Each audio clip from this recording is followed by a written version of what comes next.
All right, Gonzaga Nation SI Friday morning edition. Sorry it's late. That's my fault. I rescheduled the guys from 7. Let's just peel back the curtain here. I was going to say you could stick the landing and like we'd still be on time. I'll still get this posted at the No. The people need to know. The people need to know the sacrifices you guys have both made. I texted you I thought last night I could make it work looking at my schedule this morning. And I was like, yeah, I'm not going to move it. I'm not going to move it. And then this morning, I woke up and had that panic. Like, there's no way I can get this all done. So I texted you guys at 6 a.m. because I had something else going on in the 7 a.m. hour. I asked if we could move it to 10. Both of you said absolutely. And then I showed up into the Zoom at 10:03 and you guys were talking about culturally sensitive haircuts and chewing. And I feel like I'm interrupting, and I'm sorry. No, you are interrupting because homeboy here he was judged because he looked like a West Coast guy at Syracuse. We're putting Syracuse on. Oh, we're making Christian uncomfortable. I'm sorry. No, I embraced it. Oh, I loved it. No, I represented a look at all of my fellow co-alumni. They all went into weeknight news affiliates, CBS and mid markets, and they're climbing the corporate ladder that way. And I'm here with you, boomers. Yeah, no, you know what? No, Christian. We call those people L7s, straight squares. Those are what those people are. I'll call it what tight asses. They're just can't relate. I will. I'll say it. I'll say it. They are also though the backbone of reporting in a lot of this, and a lot of yeah. You need that dude there asking the generic, questionable soundbite that gives us something to react to. You need that intermediary, like a Mark Medina. We'll get Mark Medina on this show next time. Funky Cold Medina. Yes. I love it. Friend of the program. Let's get into it. Zags gave the Lions a good old fashioned spanking last night. And it looked like at times the Lions were kind of into it. It did. God. Pepe played his ass off. I'll give him that. Again, I think we talk about this every time we play them. And I just scratch my head. Like Pepperdine, I understand, because it's a dry campus and it's so far out there. But there is no reason that LMU should be bad. I'm sorry. There is no. It's in a better neighborhood than SC. Much better neighborhood. I don't get why they can't get guys. I don't know what to tell you. I mean, my stance. And that's no disrespect to this team or anything, but no, it is. It's quite disrespectful. It's called. I mean, no, don't make a statement and then back off of it. You're right. LMU sucks. LMU sucks. Their players suck. The program. I'm not going to say suck. They got a scholarship. I will not say any person who's got a scholarship sucks because they deserve that. But I don't understand how LMU as a whole program hasn't been good since Hank Gathers and Bo Kimball. That's what, over 30 years? Yeah, I guess. Were they good at all when Anthony Ireland was there? They beat us once or twice when we weren't that decent. Great. No, you're right. They weren't like a tournament contender. They haven't threatened the WCC in 30 years. They get NBA players in the summertime to come down there all summer and play pickup. Mm-hmm. I don't get how, as a school, you can't get. You're in the perfect location. Can I offer just? Yeah. Well, come on, Christian. You're on the show. Having done Los Angeles for my 4 years at UCLA, I think that LMU largely. Yes, it is geographically in Los Angeles, but it suffers, I think, almost from being in Los Angeles in that it's not something where everybody that goes to LMU lives on LMU's campus and they're able to rally that kind of student atmosphere and school spirit that attracts those premium athletes that if they go to a place like Gonzaga, it is the focus, the thing. There's a million things to do in LA. So the flip side of the argument that you're making, I think that you get, USC and UCLA have packed states, but they have tens of thousands of kids to draw from. LMU's a little bit smaller and transitory almost in terms of who is the student population. That makes sense. You wouldn't even be the top 3 college in town if you went to LMU.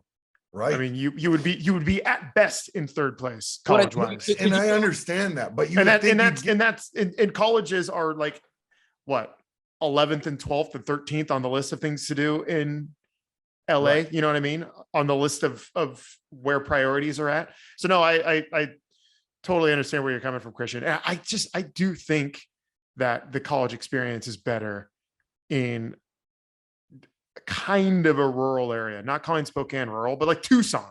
You're too timid on that. Pump the gas, push the pedal through the. But I'm not- 100%. it's- Okay, yeah. it's- Like but look at it- Eugene. Eugene's a phenomenal college town. It's a But city, I'm- sure. but I'm still saying it's not the college town. I'm saying it's why can't you get the guys from LA to go to LA? Like, why can't you're in Keep people home.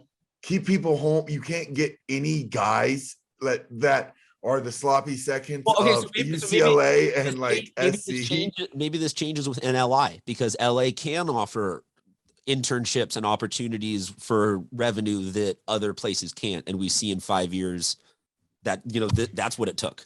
I hear that. My stance with NIL though is that the teams that are really good are still going to be really good. Like Correct. everyone's going to have the same guns and ammo. You know what I mean? And It's going to be a status quo in disparity.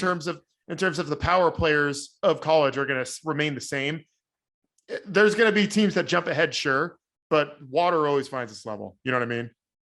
Rob, what would you have endorsed? What would Rob want? What would you want your face on in college? What would you have tried to partner with? How would you have tried to maximize? All the things are illegal because it's like strip clubs and like Pretty much I would have done local breweries. And I'm a whore when it comes to money in certain ways. I will not say no to most things.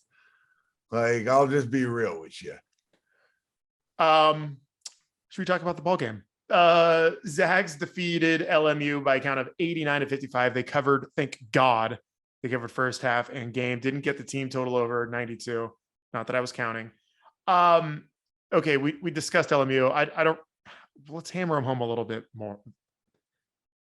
Casual Zag fans, even less than casual Zag fans, could still probably name 2 or 3 Zag starters. You agree or disagree? Agreed. Okay. Casual LMU fans, would you guess watch more or less than 2 or 3 games a year? Don't exist. Casual LMU fans? It's such a bummer. And where this is going to sound conceited and elitist because it is, but it's true. Where would LMU be without the 2 Gonzaga games a year that they're able to watch? That's what I'm saying for the WCC. It's with this LNI, it's just going to be a crazier disparity. They would be one of the best D2 teams. It would be just the visibility able to attract the top of that pyramid. Okay, so we're kind of beating this a couple different directions. LMU is a team in the second biggest market in the country, but their visibility is less than nothing. Like, if you could poll 500 people in LA and ask them what LMU stands for, 30 would be able to nail it, or even know where it is. Yeah. Think about all the transplants coming in and living in LA. LMU is just, and here's the thing: the people that went to LMU, I have a lot of friends that went to LMU. The people that went to LMU, the people that went to Santa Clara, the people went to Gonzaga, the people that went to San Diego are all the same people. It's like all the similar socioeconomic backgrounds. You know what I mean? Yes. It's all like Catholic school kids who weren't smart enough to get into like a real, like to like a Stanford or an Ivy League. And so they go to a WCC school. What's that, Christian? It's the Spider-Man meme. Yeah. That's what it is. So I hate getting all high and mighty. Like we're so much better basketball program. Yeah. I mean, that's not debatable, but it's just so funny. Like, if a Mark Few ends up at an LMU or at a San Diego or at a Pepperdine, how different the conversation would be, how different the college basketball landscape would be. I digress. Can we talk about Chet Holmgren? Quiet in the first half. I'd have to say that. That's all. 21 points, 9 rebounds in 30 minutes. I feel like if your points, rebounds, assists add up or exceed your minutes played, you had a good game. Oh, dude. 100%. So 21 and 9 in 30 minutes. Excellent showing from Chet. Yeah, he's not the dominant player we all, I don't want to say expected, but hoped he would be. But 21 and 9 is a hell of a stat. I want him not to get comfortable playing against guys like this, though. You can't help but look at him and think he's just kind of being complacent and just going with the flow. But that's just how he plays basketball. No, I get that. You know what I'm saying? I just want him to make sure that he's thinking in the next, what's next, because these games, and I'm not saying his numbers, what he's done is phenomenal. I'm not taking away what he's done. That's what I'm not trying. I want to make that clear. But I want him to make sure that he's not going to be playing against a 6'7" center. You know, that's not. So make sure that he is still working on his game, that he will be competing and knowing that he's going to be competing at another level. And that's all I have to say. Like, don't get complacent in where he's at right now, even though you can control that. He can certainly get complacent on Saturday as the Zag Dogs head to, is it the Rose City? Is Portland the Rose City? Rose Garden is Rose Garden, Rip City. Which I don't know what does Rip mean. Both are correct. It is the Rose City. Rip City came later as a Rip City was a basketball thing. Yeah, right? That's a Portland thing. Rip City was a rap. No, it was something that the announcer said one night in like the late 70s, and it just stuck. Someone was like ripping off a bunch of threes, and he just said like Portland's Rip City tonight. And it stuck. They got like a thing on it at the Trail Blazers arena. I know, having that been my only place I've ever seen an NBA game.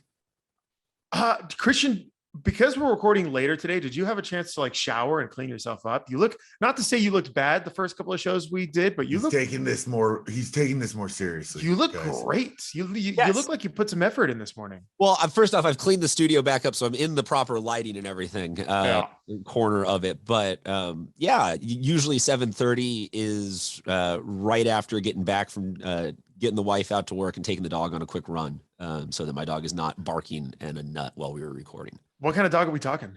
Belgian Malinois. Excuse me? Jeez, can you spell that? You're a cop. You got a cop dog. Yeah, you want to meet her? Yeah, you got one of those. Real quick. No, we have to. Come here. Do you speak German to it? A little bit. That's a cop dog, Rob? Oh, dude. Look. Oh, yeah, that sure is. Yeah. That is something. Is she a lady? Yes. Oh, what's her name? This is Kingsley. Kingsley, a female named Kingsley. It's a reference to a movie character. Kingsley Shacklebolt. Kingsley Zissou from Life Aquatic with Steve. Life Aquatic. Yes. That dog climbs trees, dude. She's scaled the fence and gotten out the backyard before. Yeah, exactly. That's something you do not mess with. Yep. So yes. In exchange for having her as tired as she is right now, I'm usually just back and have not had time. So we appreciate it. Deal. The Sprackensy dick. Good work, Kingsley. WCC wrap up real quick. You see the BYU score last night? No. They lost, dude. To Santa Clara. They play next week, right? They lost to Santa Clara. We can't have BYU losing to Santa Clara, dude. Good. Why, Jack? Why? I just don't I think he's advocating for more teams making it to the tournament and a better showing. Correct. As opposed to you, Rob, advocating for anarchy, chaos, burning it all to the ground. Correct. Correct. BYU being good and beating all of the teams besides maybe San Francisco and St. Mary's and Gonzaga is great for us. Them losing to Santa Clara, to Santa Clara is bad for all of us. No, but at the same time, we just can't. After watching these games in the we just can't lose any games in the WCC at all, and we just need to sweep through this and get to the tournament. That's just my realistic point of view on this. Like you said, anarchy. It looks like, San Francisco was a team that was that gave us pause last week in the first half. And they just lost at home to St. Mary's. So hopefully St. Mary's can turn into a real challenge for us. I would love to just beat St. Mary's by 10 points. You know what I mean? That would be a very exciting test for the Zag Dogs. Of course, it's not for a couple of weeks. We play St. Mary's backloaded schedule this year. But yeah, excellent showing from the Gales in San Francisco last night. Do you have an MVP of the week, Robert? I'd have to go Chet, man. He's coming into his game. It's crazy. He kind of reminds me of Joel last year in the sense, not size, but just like all of a sudden you look at his stats and you go, holy shit, he has 20 and 10. Yeah. Like it's just one of those things where, like, you know, you pay attention to Timmy because he has great moves on the block and like you were obviously showcasing him, giving him the ball. But when you actually like look at the stats, you go, damn, when did Chet just get 15 and 15 or something like crazy and like 5 blocks? You're like, I saw him make some block shots, but damn, I didn't realize he was doing that. You know, it's crazy. He just has a subtle, like you said, he doesn't get too high, he doesn't get too low. He's consistent, and I have to give him MVP. For being 7 foot, he scores quiet points. You know what I mean? But it's like, yeah. He's not ripping the rim off the backboard, which he doesn't have to, but it's effective and it's getting the job done right now. I'm looking at this box score. I love my adorable little Nolan Hickman getting 11 points, 11-3. Julian had 10-6. Hunter 7-3. Anton 8-1. I don't care. My MVP this week goes to Ronald McDonald. Christian, I'm not even going to ask Rob because I know the answer. Are you a McDonald's guy? Not particularly. Okay. You know why? I don't hate it. It's just he's an in and out guy. I work from home, so I cook and just don't go out for fast food a lot anymore. Guy, since the pandemic started. Old. There's a time. Old. That's what you are. I'm a boomer, man. I'm with you.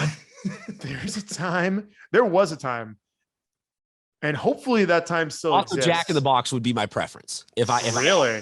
Ooh, I think that's gross. I think that's the Diego in me, is just having grown up around that because it's headquartered down here. Gross. I think there's a time in all of our lives when we're between the ages of, 4 and like 11, where the golden arches represent just something incredible. You know, like you're on your way home from a doctor's appointment in the morning and your mom swings by McDonald's and you take the McDonald's back to lunch to eat in front of all your bros. That special times with McDonald's. Then that documentary came out, Super Size Me.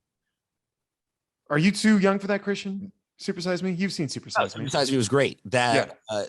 Admittedly, I mean, it's a crazy premise. No one's going to do that level of it, but yeah, it certainly changed a lot. I don't know. He's actually under fire.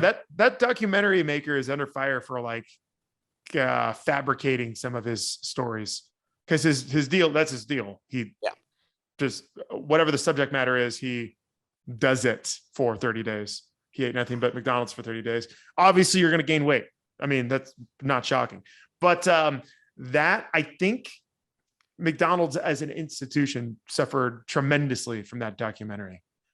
Yes. But I think this week they're making a comeback and it might be cool to like McDonald's again. Have you seen this by sea, by land, by air thing? No. It's a menu hack, they're calling it. It's kind of lame. It's very corporate because McDonald's is the one pushing it.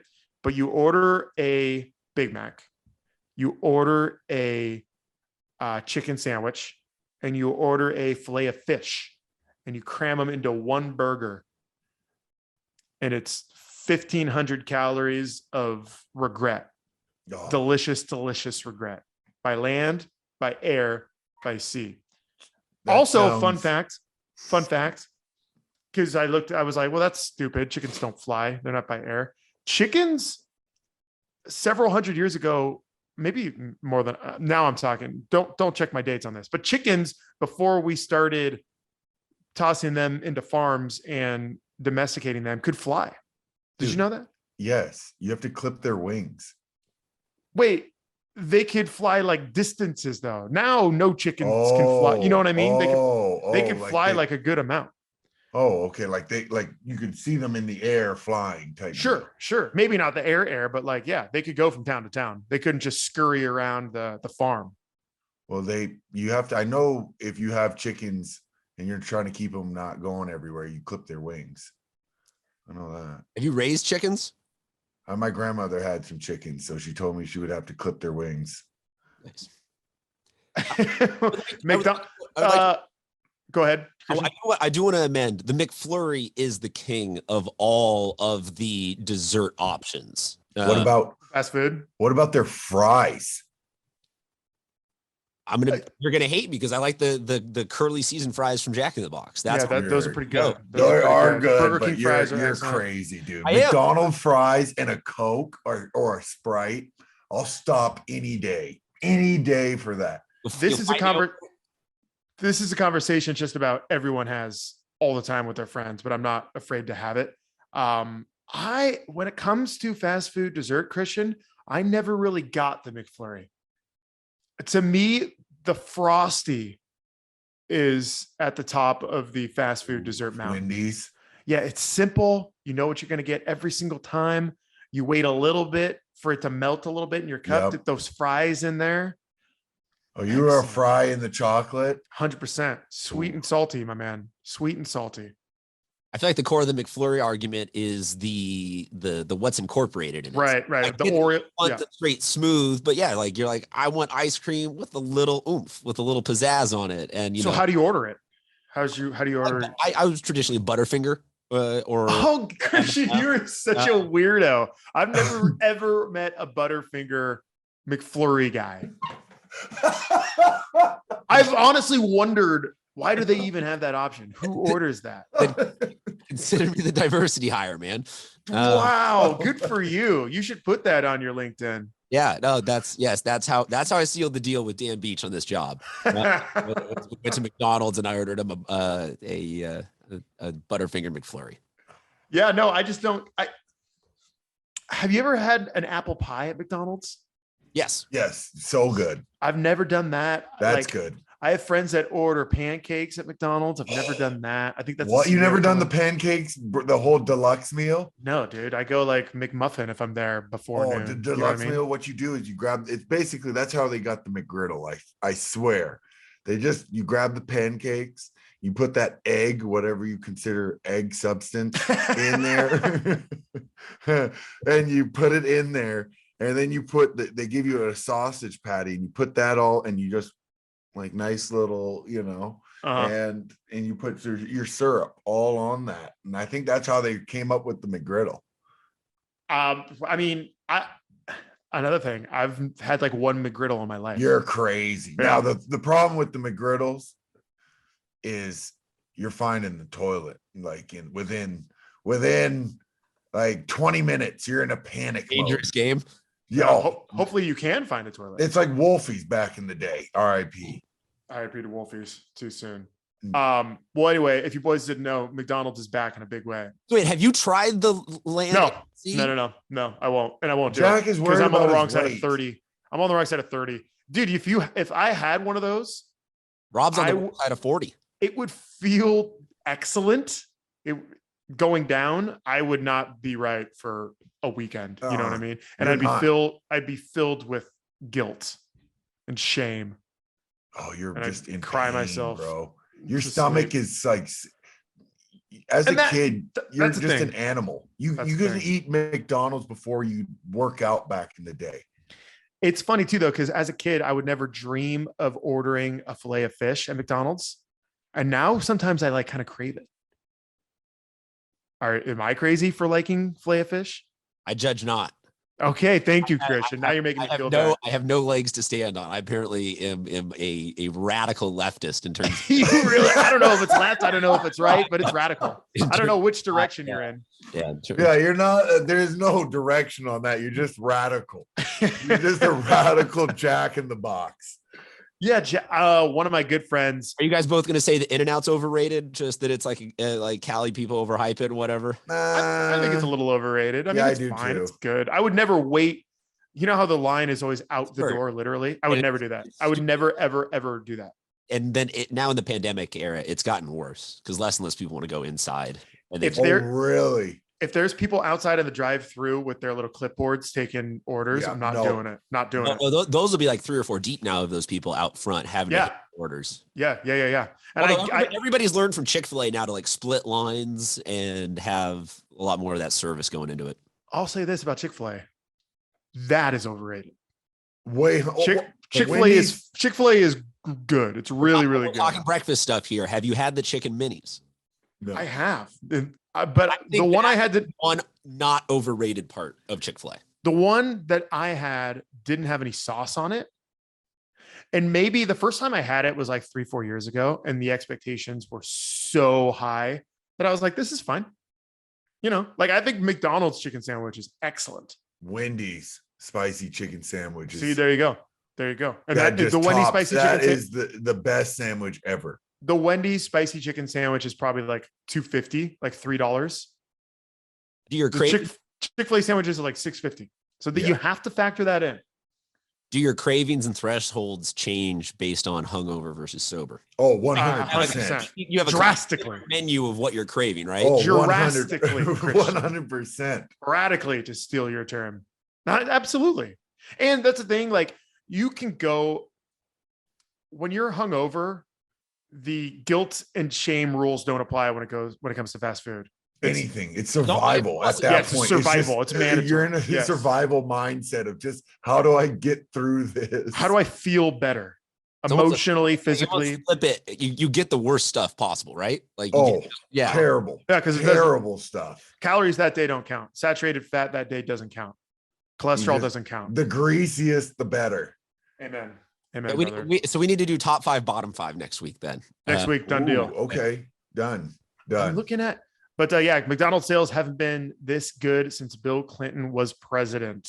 That is a CNN business article that came out today or yesterday.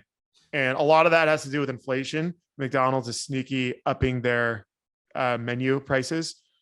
But a lot of it has to do with people saying F it right now. We're going through, McDonald's is having a moment. No, we need but to that appreciate that. inflation deal is real, Jack. No, I What know, was I that? know. And that's The not one- that we're not I- having an inflation. No. All I I'm know. saying is at one point you could go to McDonald's and come out there with $20 and you have bags of food. I know. But those days are gone, or numbered, I should say. Yeah. Now it's like $40 at the end of I the know. day when I have kids. I'm like, what the hell? I should have bought steaks. Yeah, the value menu is not too valuable these days. That's all I gotta say. I should have bought steaks at this point in time. That's all I got. Zach's tomorrow. What do you got, Christian? have you guys done any of the Beyond stuff just to close Yeah. it? Right? Yeah. You yes, no, I have. You know not. what the thing about the Beyond Burger is? That's that The fake plant-based meat. stuff. Yeah. It's actually not that much healthier for you. I think it's just better for the environment. Is the It's argument. better for the environment. Is Sure. it, though? If you're into that whole social responsibility thing. Low-key beef is one of the worst possible things for the entire environment because of how much cows fart and how much Oh, water. we're doing that thing. Okay, we're just gonna stop here. Christian, we have our fan base is no, anyway. Yeah. Look, hey, I will whatever I need to retract politically or economically. No. You're fine. No. You're They've fine. already We already had a good debate last week, earlier this week, and we shook the cage, I guess. yeah. And they've already made their assumptions about you, Christian. Don't worry about it. You can't. Yeah, You you're can't. good. You're from San Diego. You're fine. Yo, man, I will go back to my questionable illegal activities I'm doing at the border or surfing and smoking weed or whatever you guys Yeah. assume we're doing. That's Yeah. right. That's right. Christian's Yeah. the best, and we're paying for it, right? What? Our tax dollars are paying for all your medical weed and all that jazz. Yes. Yeah. Yeah. So that I can go teach the kids critical race theory. Yep. Christian Federer. Very good. Christian Federer. He's the best. He's Rob Sac. I'm Jack Ferris. Follow us on Sac and Jack. We will be back with you next Friday. Gonzaga Nation SI. This is Sac and Jack.